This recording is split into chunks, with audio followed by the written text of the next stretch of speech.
Hello friends, welcome back to my blind playthrough of Planescape Torment. This is episode 23. This time, I'm not entirely sure what we'll do. I checked out the quest journal to get a bit of inspiration, and I came across some interesting details that I might have missed before, but I don't think any of them are too relevant at the moment. Still, let's look at some of them. So, for example, when I was asked to look into the matter of the mausoleum's Walking Dead, the way I was able to get there in the first place was me making a semicircle over my heart with my right index finger, which I believe is the protective gesture that the locals make when they mention the Lady of Pain, which is definitely an interesting detail. And I gotta remember that that's what the semicircle can do as well. That it served to open this portal, so maybe it has a hidden meaning that I can uncover later in the game.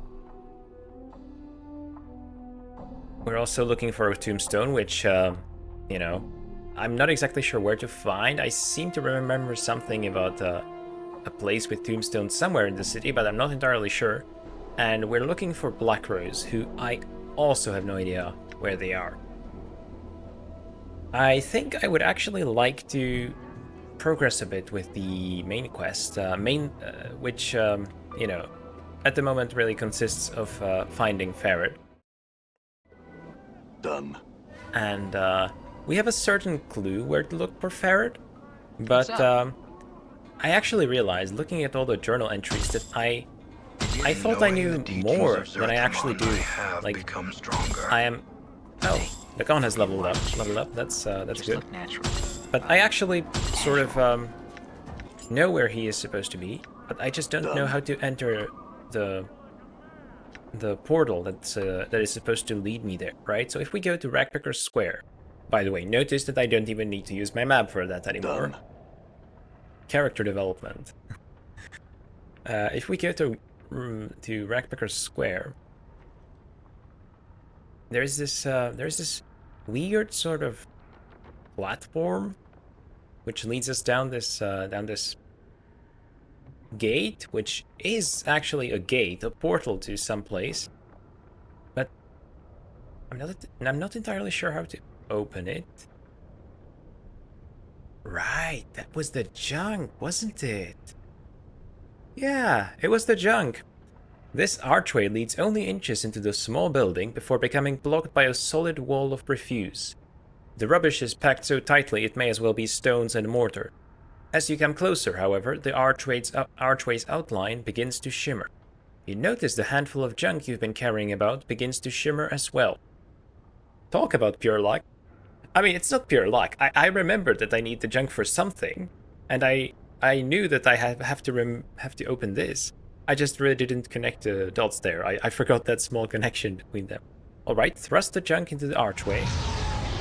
The wall of refuse flickers, wavers, and seems to fold in on itself, revealing an open space beyond it.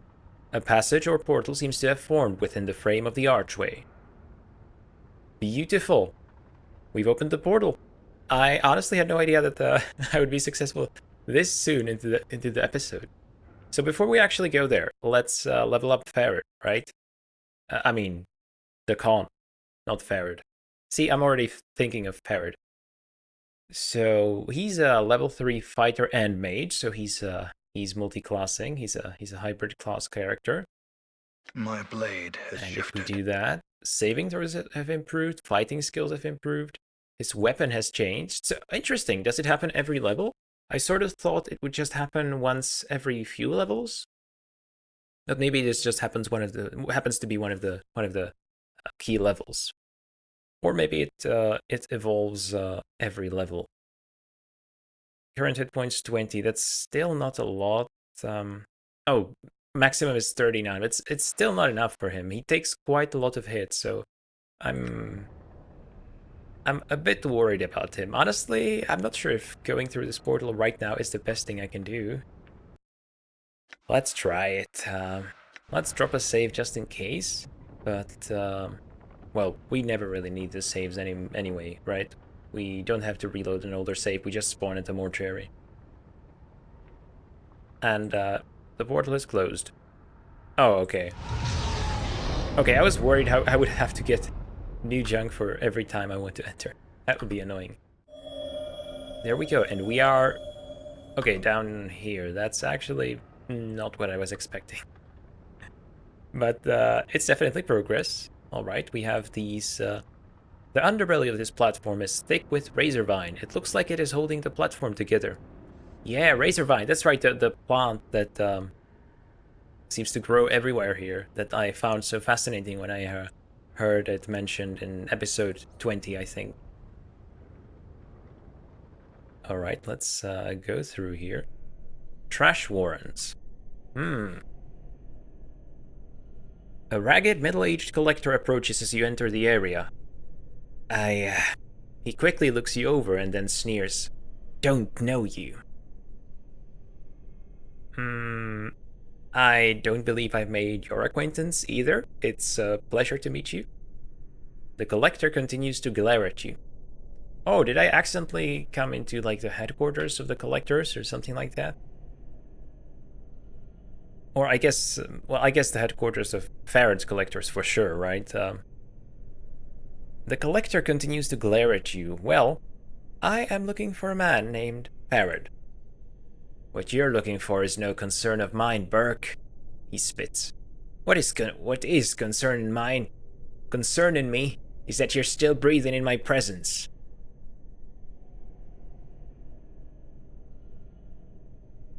If you don't let me pass, Collector, one of us is going to the mortuary and it won't be me. That's a good sort of threat. I'm just not sure I can follow up on that. Collecting bodies before they're dead sounds like a really good way to meet the lady. Yeah, that's actually kind of a persuasive option to pick there, right? Let's try it. You seem to talk some sense into the collector as he turns away from you. Watch your back, Cutter. Most deer will talk to you with their blade before their bone box, and if you stay much longer, I be doing the same. Whatever. Well, I suppose we're cool now. Looks like these piles of rags are used as beds. Done. Some luxury living here. The walls of these trash warrens are made of junk, crushed together by the weight of the mountains of garbage above. I don't know why you would spend time here voluntarily, but I suppose I am about to learn why. Whoa! Lots of stuff here. Can we take it? Yeah, we probably can. Dustman Embalming Charm, bandages, inventory full, classic. Alright, let's take a look at what I have. Well, no wonder. I can stack these up. Can I? Lesser? Lesser? There's no difference between these two, but I can't stack them? Can I only have 3 in one slot? Interesting. Unexpected, because I can have apparently more than 5 of these. Or more than 3 of these. Scroll of Identify, needle and thread. Yeah, that's actually another thing that I was that I wanted to do, was sort through my inventories, right? So that the next time I get separated from my companions, I'm not gonna be left completely without necessities. Although actually, this seems rather okay. I think I'll leave it for now. And I will probably leave it like that for the rest of my playthrough, if I know myself. Well. The guy at the entrance wasn't talking, yeah? Wasn't lying, I mean. Okay. Let's try and do some damage here.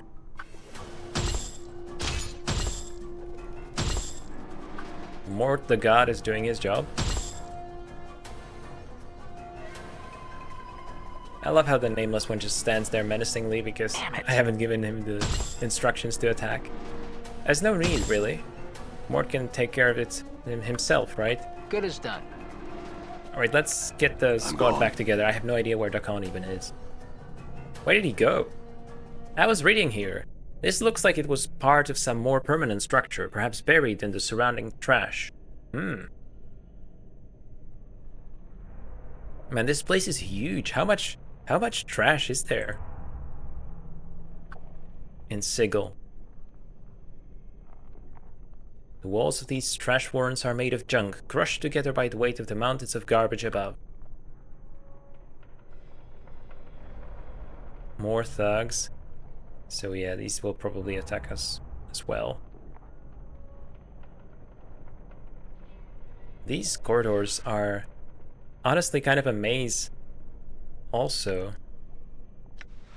Cranium Rat Charm. Detects traps skill bonus. Lore skill intelligence. The body of this cranium rat has been specially prepared. Its insides have been hollowed out and stuffed with various herbs and shreds of papyrus containing arcane symbols.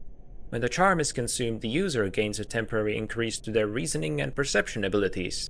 It feels as if the player is looking through several pairs of eyes and sifting through several minds at once. The sensation is somewhat dizzying for a minute or two, but there are no harmful side effects. Awesome. High quality stiletto. Oh no, we already have some of these, right? Haven't really found them useful. Or it. I think we only have one actually.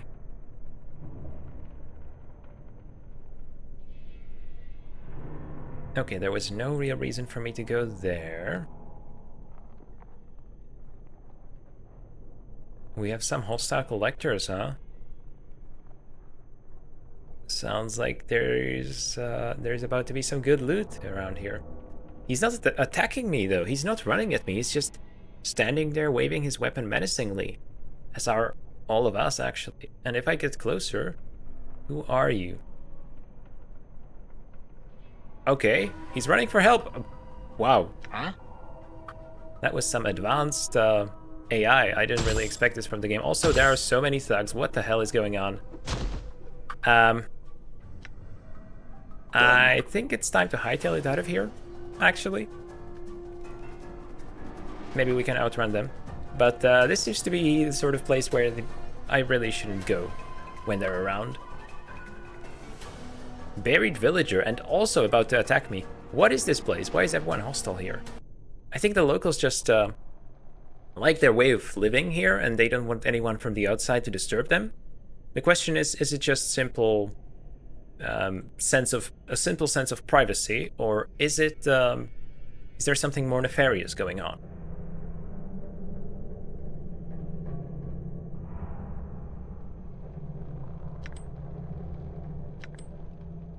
My inventory is full. I guess I'll give the sledgehammer to Takal. Not that he's ever gonna use a sledgehammer, right? He has his special weapon, but my character is a mage now, and I actually haven't really made much use of that.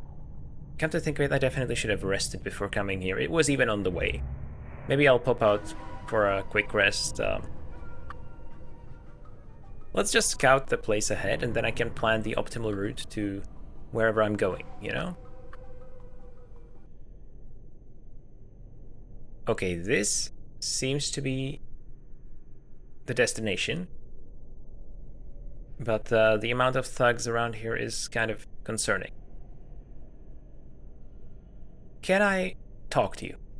Like a reasonable man? As you enter the room, a large, heavy-set man gets up from his chair and approaches you. Hello there. Name's Bish. Who might you be? I have no name. That's kind of... He's not gonna believe that.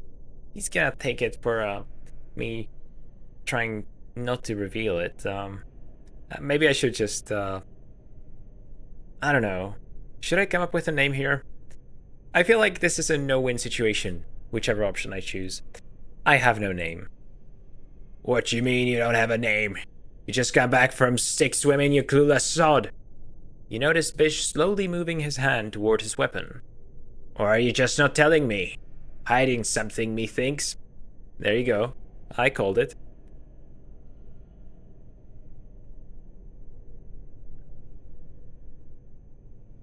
Well, I've got nothing to hide and I don't want to cause any trouble. I just want to pass through.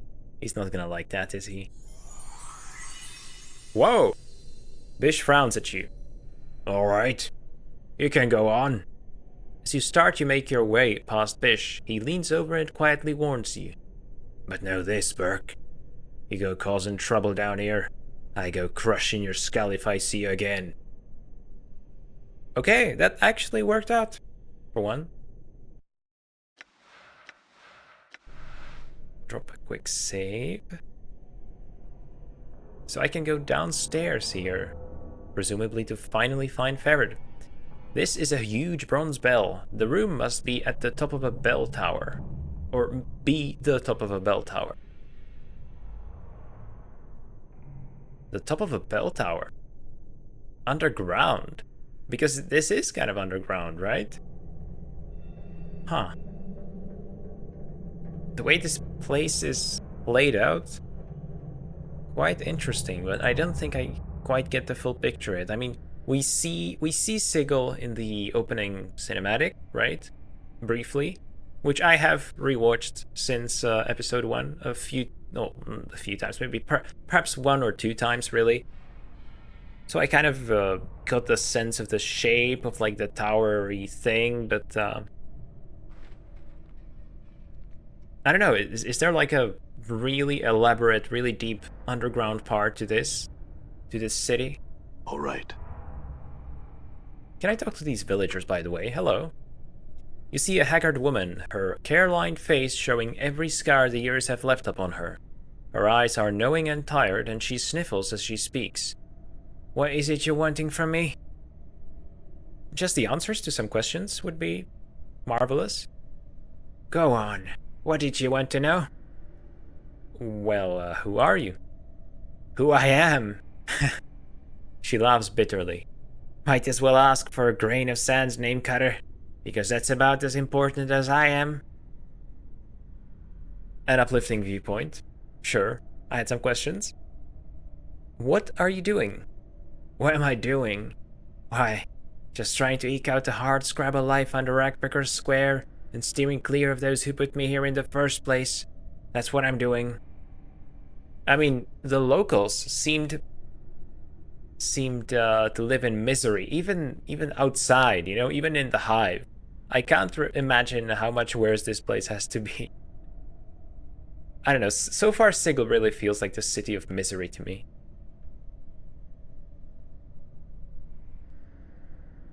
Well, and that's about as much as I get out of you. What about you, sir? You see a ragged man clad in patchwork clothes. He reeks of smoke and trash and has a yellowish cast to his skin. He looks askew at you. What you want from me, cutter? Nothing much here, really. Okay, so I think all of the buried villagers have pretty much the same lines. What it is what it seems like. But at least they're not attacking us anymore. Well, never mind. We have some thugs here. So that might come shortly. Now we have a named character, Gu Yin. You see a drab man with a perfectly moon-shaped face. He looks at you without expression and does not speak. He looks as though his voice would be as flat as a meadow. That's not a promising start. Greetings, I was hoping you could answer a few questions for me. What do you wish to know? Tell me of this place. I know nothing of it. I do not know this place. I have no name. I have no number. Well, I mean, your name tag kind of says otherwise. I have no memory of this place. I'm cold. I'm scared. This is strange to be so naked. I fear I will die. Well, naked, huh? What do you mean by that exactly? I once lived in a land of metal machines and doors that opened at a word. Oh, is he from like a steampunk sort of plane? I dream of the pristine metal cities and the empty shells that are our people. I had a number and a name there, and now I have neither. Like all my kind, they are all I have. They are all I have had of my own all my life. They were stolen from me. Without them I am nothing. I request your aid. Wait, what are you talking about exactly? The metal cities or the people or what was stolen from me? The metal machines or I don't know. I'm not really understanding this guy.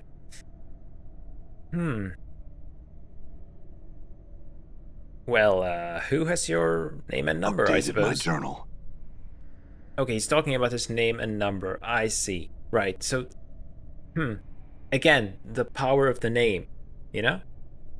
The one who used to be Radine. She stole them from me. I offered her the shelter of my name and number, and she stole them from me. The shelter of your name and number? Huh, I mean, that could mean several different things. Huh. They are mine lawfully and by right. Find her. She is in this village. Radine. Okay, I shall try. Can you answer some other questions? Tell me of yourself, then. Okay, same line. Okay, tell me something else. Tell me of Sigil. Same line again. Alright, farewell, I suppose. Recover Kuyin's number from Radine. A strange little man has asked me to get his name and number back from Radine, the woman who stole them from him. He seems to regard the name and number as a kind of security against the chaos of the cosmos. Maybe the power of the number is somehow, or the power of the name, is somehow related to the semicircle that people make over their heart. Maybe. Probably not, but maybe.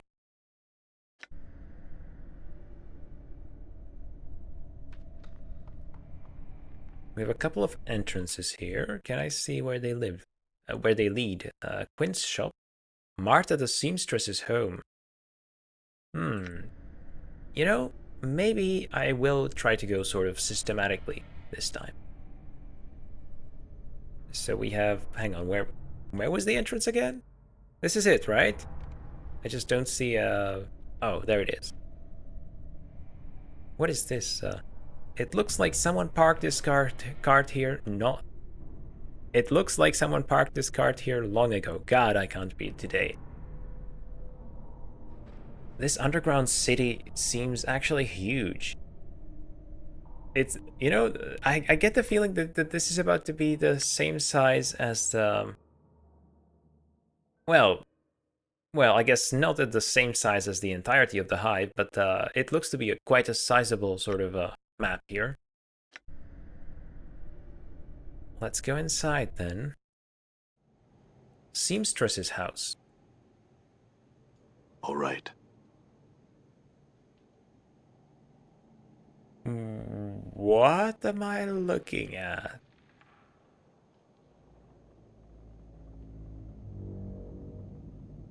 Also, the audio just got all sinister on me. This is a pile of foul-smelling body parts. Arms, legs, torsos, even the occasional head. They all look picked clean. This tub is filled with a mess of rotting body parts. They all look picked clean. Just what kind of seamstress are you, Marta?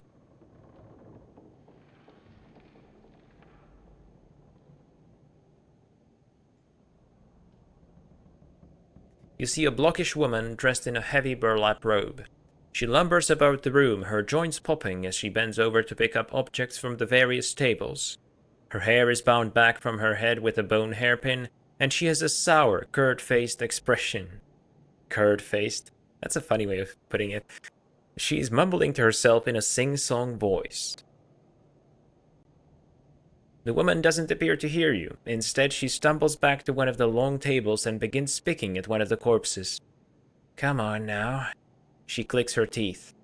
Don't be all difficult on Marta. He's being difficult, isn't he, Marta? Yes, he is. I will just watch what she's doing.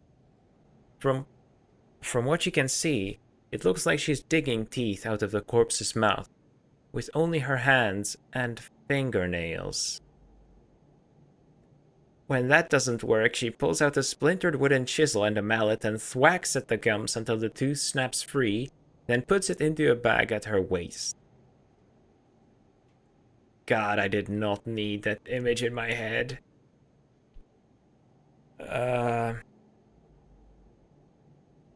What are you doing? Marta leaps away from the corpse, startled, and gives a piercing shriek. Ah! She catches her breath, then hisses angrily at the corpse on the table. If that you were not, you might have said something earlier. False corpse. Nasty corpse, yes. Have you no shame? Well, maybe I'm gonna throw voice here. You are the one who should be ashamed. Knocking out my teeth like that. Have you no respect for the dead? Ah!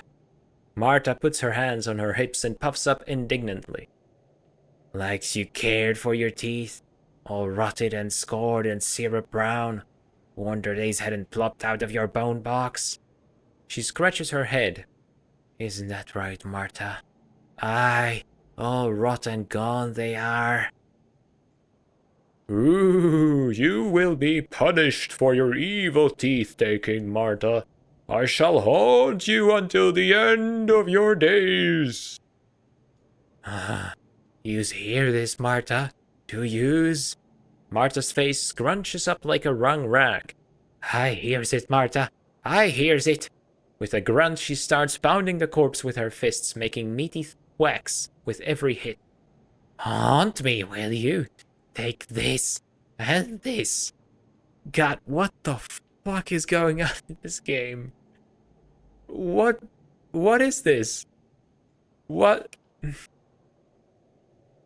so confused here.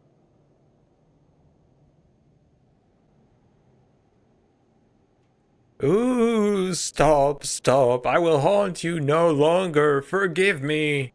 Well, my ruse didn't really work now, did it? Damnable deaders. Marta takes a deep breath and lets the chisel fall to her side. That's more likes it, eh, Marta? Yes. Corpse quiet. Yes. I guess I'll tell her that it was me, but I think just for some reason she can't really process that. I'm the one who spoke, not the corpse. Marta squints and turns. How's you get over there so fastest? She mumbles to herself. Marta, how did he do that?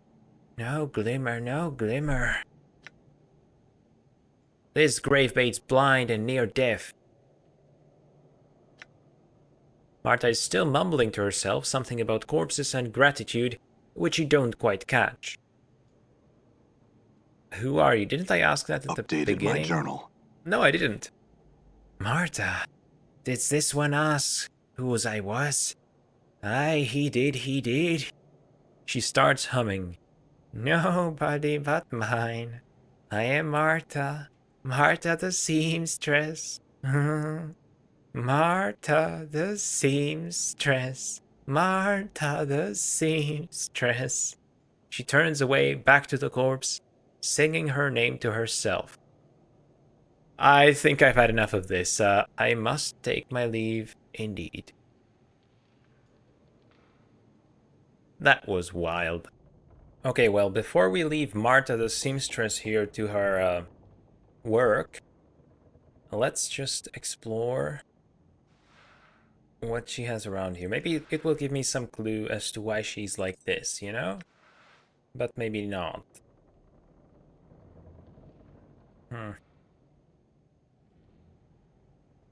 Yeah, it doesn't seem to be anything here. All right. Okay, that was frankly a horrifying encounter.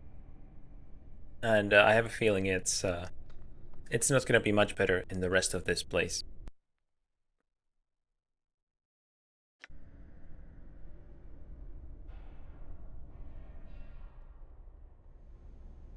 A small dwelling. Okay, it seems to be just a generic buried villager here. Maybe anything special around here. Doesn't seem like it.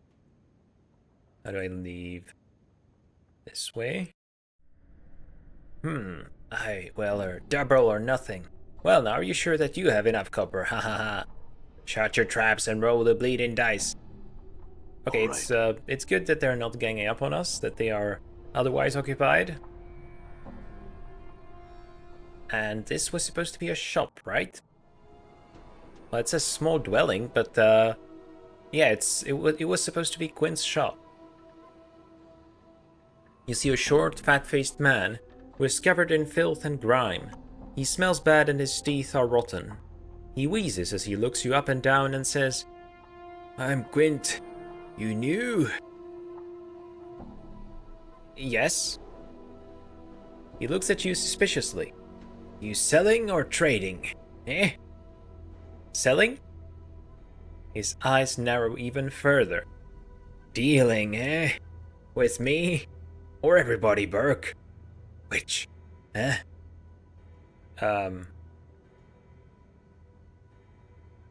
With you? Just me? Me? Huh? No, with everyone. His face turns bright red. "Pike off, Burke! Get! This skip's mine! I got first claims, you got no claim. I'll have Ferret gut you like a fish." Ferret said I could trade here. "I'll murder him. He says, 'Quint, you my blood. You got run of the place.' And he goes off and gives a piece to a scabby sod like yourself. Lame-legged bastard, eh?" Okay, that's how you're gonna be, huh? I guess I kind of misinterpreted what he told me. I'm not actually selling. Well, I am. I mean, I kind of want to sell all the valuables that I have on Dakon and Mort, you know. But you want to trade or not? Well, he does apparently. That worked. Dirty Rat Charm. What did that do again? Stealth skill bonus. I mean, and usable only by thieves. I'm still waiting to get like a thief companion. So far, this charm is not really relevant to my playstyle.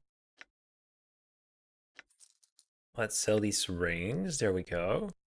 You know, lots of these weapons are pretty useless as well. This sledgehammer, it's blue, so it means that I can identify to reveal some of its hidden attributes, I think. So I'll keep it, but I'll sell the rest of the stuff. And what are you? Hang on, how do I buy? Yeah, there it is. Anything worth it? Anything worthwhile? Charcoal Charm, Corpse Life Charm, which invokes Swarm Curse. Yeah, I think we read about that. Blood Charm heals 18 hit points. Ah. Like its younger cousin, the Clot Charm, the Blood Charm stimulates the user's blood into clotting and scabbing over existing wounds, healing damage the user may have suffered before consuming the charm. However, while the Blood Charm's initial healing effect is more powerful than the Clot Charm, it has no other lasting effects. Oh, that's really interesting that it's not just a flat upgrade, but it also varies a bit in what it actually gives you. I like that very much. Okay. Well, it looks like we'll be done with a lot of these places fairly quickly, actually. We have some guards here, so this is presumably where I will find Farad or someone else of importance, maybe, but really just Farad, as the game has just told me. Ojo, the Leatherhead's home. I think I missed that, so let's go there. Leatherhead. What does that even mean? Is that like an offensive term for someone who isn't the smartest tool in the drawer, or what is that? These rags look like they've been chewed on. Ah, okay. I think I'm starting to understand the nickname a bit more. Hello, Ojo, or Ojo, or however you want to pronounce it. This small candle is giving off anemic light. Anemic light, ooh. This wall looks like it is ready to collapse at any moment. The stones are loose and it is riddled with holes. That seems to be about it. Okay. You see a burly man with a slack jaw. The spark of intelligence is in his eyes little more than a brief flare. God.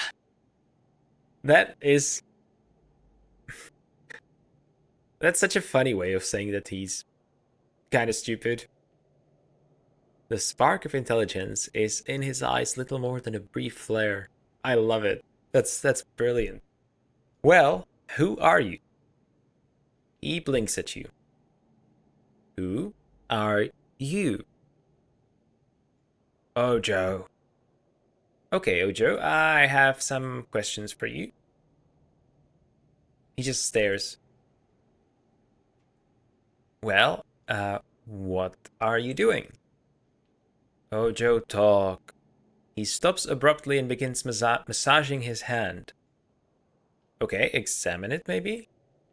There is a small inflamed scab on his skin. As you watch, he peels the scab away again. Ugh. Dude, what happened to your hand? Bit. Okay, who bit you? He looks at the wall and looks back at you. Man in wall. Huh. Now that's getting a bit interesting, isn't it? There's a man in the wall? Does he like live there or? He looks at the wall and then looks back at you. Okay, what wall is he in? It's obviously gonna be this one, but let's ask. He points at the wall. You notice a small hole in it. Upon closer examination, you see that the hole is ragged, as if it had been chewed out by a rat. A rat, you say?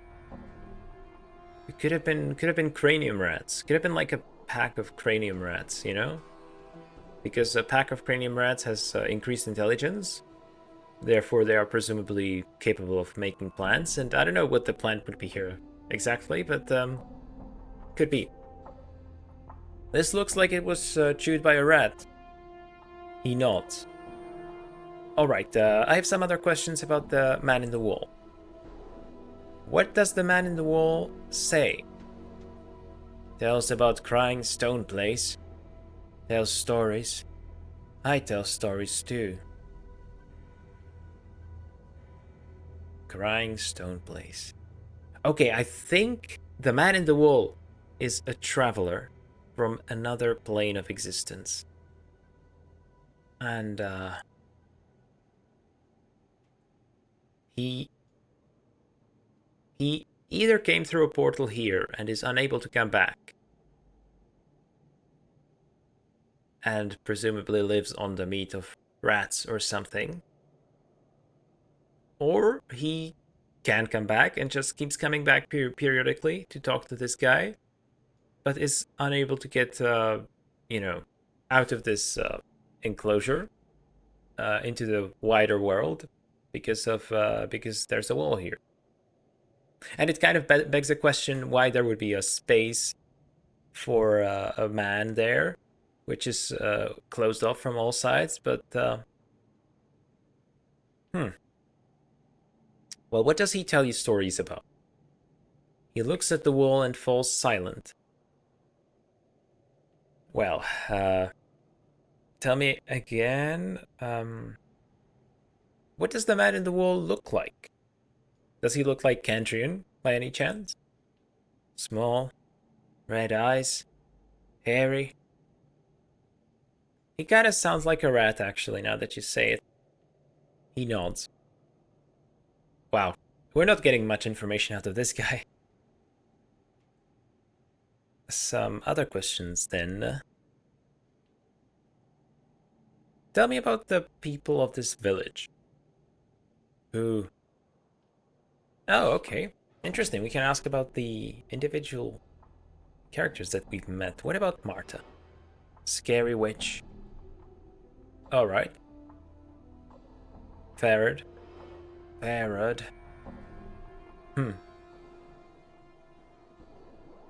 Gris. Who's Gris? I don't remember a Gris. His eyes narrow suddenly.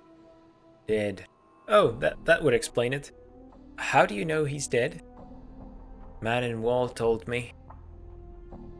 Well, what did he tell you? Gris dead. Yeah, obviously. God, talking to this guy is quite frustrating. Okay, tell me about Quint. Quint. Cool. Tell me about the catacombs. Not talk, strangers. He looks away from you, rubbing his hand. Come on, we've been talking for a couple of minutes now. We're not strangers anymore, you and I. We're chums. We're old buddies. Tell me about yourself. Never mind. Tell me about the buried village, I guess. Okay, he now refuses to talk to strangers. Well, that conversation was actually more enlightening than it had any right to be.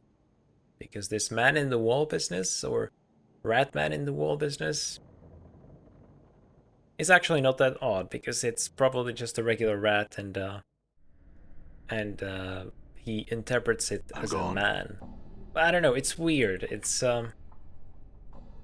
definitely something to keep in mind, as I like to say.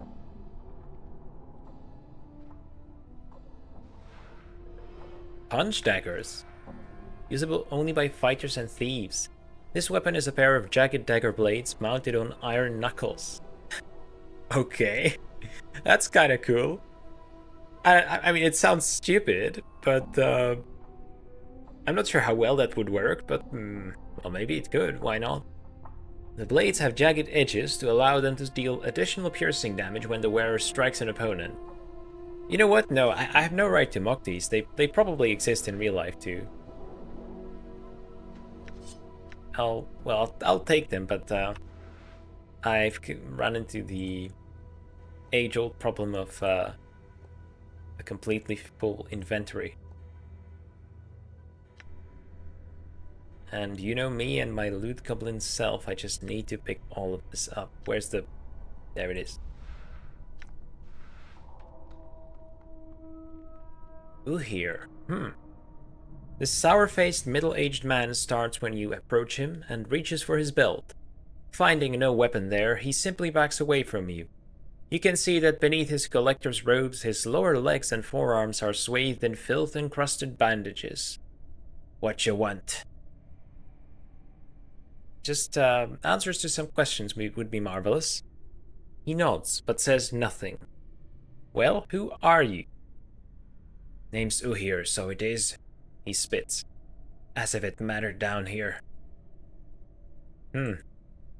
It's interesting how a lot of people keep mentioning that names don't really matter down here. What are you doing? Waiting for my wounds to heal up, so as I can make another run down below. I sells the stuff I find down there.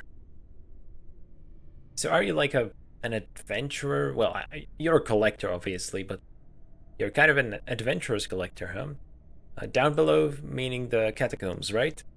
He nods his head. Down in the catacombs, where all the deaders is. Say, you going down there anytime? I mean, sure. Why? Because I lost my lucky knife. He grunts angrily, stomping his foot. He's been with me for years, right here. He points to an empty sheath on his belt. Well, what happened then? I was spoken about in the catacombs below, and ran smack into a ghoul. Must have been a straggler, cause there's usually more than one. He bit at me face, so I covered up with my arms and stabbed it in the eyes. It dropped and bit at me leg for a while, before I shaked the piker off and made it back up here. That's a cool story. I'll bring back your knife if I can find it. Would you? I'd be grateful, so I would. It's got my name carved into the handle. Well, I'm not sure if I'm gonna say that I'll expect a payment. I'm just glad to help, you know? So, the bandages are because of the ghoul attack? Well, I got bit up by a bit of a... What? I got bit up a bit by a ghoul down below while I was looking about for the stuff to sell off. Whoa. And, what are you doing? Well, looking for stuff to sell off, obviously.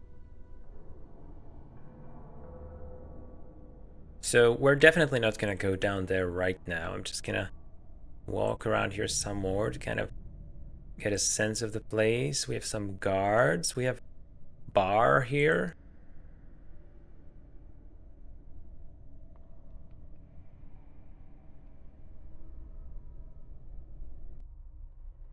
And we have some new houses to check out, but there isn't any, there isn't one of these markers here, so I assume these are just standard dwellings down there.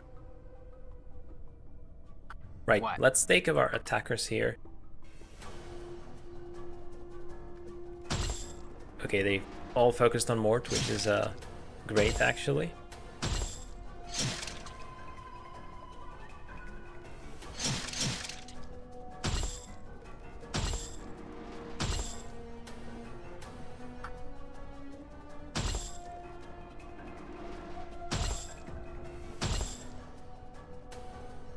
Good as done.